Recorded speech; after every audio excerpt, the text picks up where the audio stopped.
Assalamualaikum warahmatullahi wabarakatuh. Alhamdulillah, bersyukur kita kepada Allah Subhanahu wa taala hingga saat ini kita masih diberikan kesempatan dan juga kesehatan untuk dapat menggali lebih dalam khazanah-khazanah keilmuan tafsir. Pada kesempatan kali ini kita menitik fokuskan kepada salah satu kitab tafsir pada zaman modern kontemporer, yaitunya kitab tafsir Al-Manar. Sebelum kita masuk lebih jauh, uh, perkenalkan terlebih dahulu, saya Fauzi Nasrullah dengan NIM 2215050070. Saya berasal dari jurusan Ilmu Al-Quran dan Tafsir UIN Imam Bonjol Padang. Baik, pada pemenuhan tugas kuliah atau penjelasan salah satu materi dari mata kuliah saya, yaitu studi kitab tafsir modern dan kontemporer. Materi pertama yakninya kitab Al-Manar. Kitab ini menarik karena bukan ditulis hanya satu orang seperti mana kitab lainnya, tapi kitab ini muncul ke permukaan karena adanya beberapa andil dari tokoh. Nah, siapa saja tokoh-tokoh luar biasa tersebut? Marilah kita jeliti atau kita telusuri satu persatu. Yang pertama ada Muhammad Abduh. Muhammad Abduh memiliki nama lengkap Muhammad bin Abduh bin Hasan Khairullah.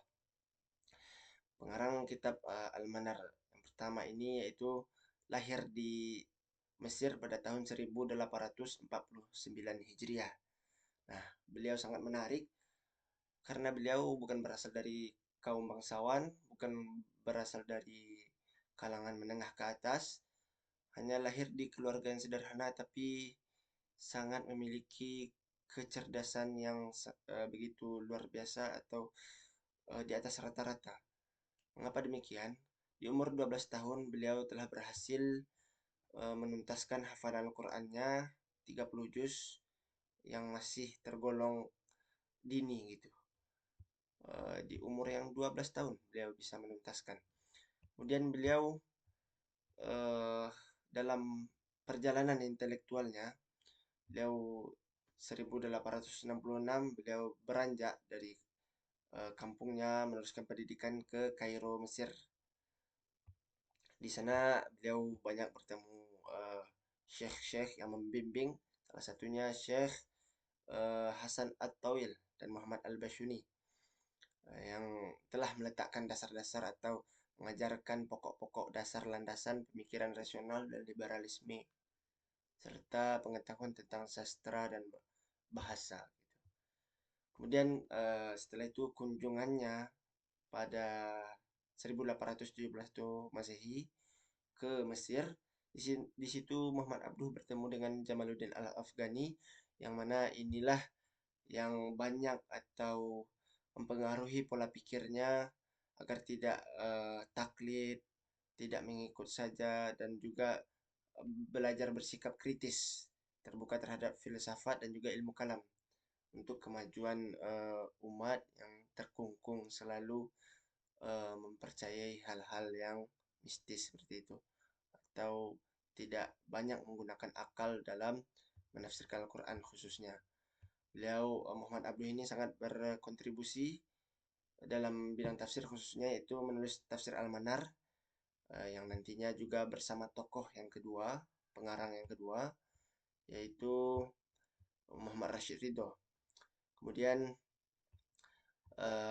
singkat cerita, Muhammad Abduh ini wafat pada tahun 1905 Masehi di Iskandaria akibat penyakit kanker. Kemudian adapun penulis kitab tafsir Al-Manar yang kedua, Muhammad Rashid Ridho, lahir 18 Oktober 1865 Masehi di Qolamun, yaitu sebuah desa yang berada di negara Lebanon. Kemudian pendidikannya juga sangat sederhana, sangat-sangat minim dari hal-hal kemewahan karena belajar dari keluarga, dari orang tua, dididik di rumahnya sendiri tanpa ada pendidikan khusus seperti itu. Kemudian Muhammad Rashid Ridho ini juga menjadi murid dari Muhammad Abduh, dan Muhammad Rashid Ridho meminta izin untuk menulis eh, majalah surat kabar yang dinamai dengan majalah Al-Manar, cikal bakal dari kitab tafsir Al-Manar yang ditulis oleh Muhammad Abduh dan Muhammad Rashid Ridho. Disitulah dari ringkasan-ringkasan nanti dikumpulkan menjadi sebuah kitab tafsir.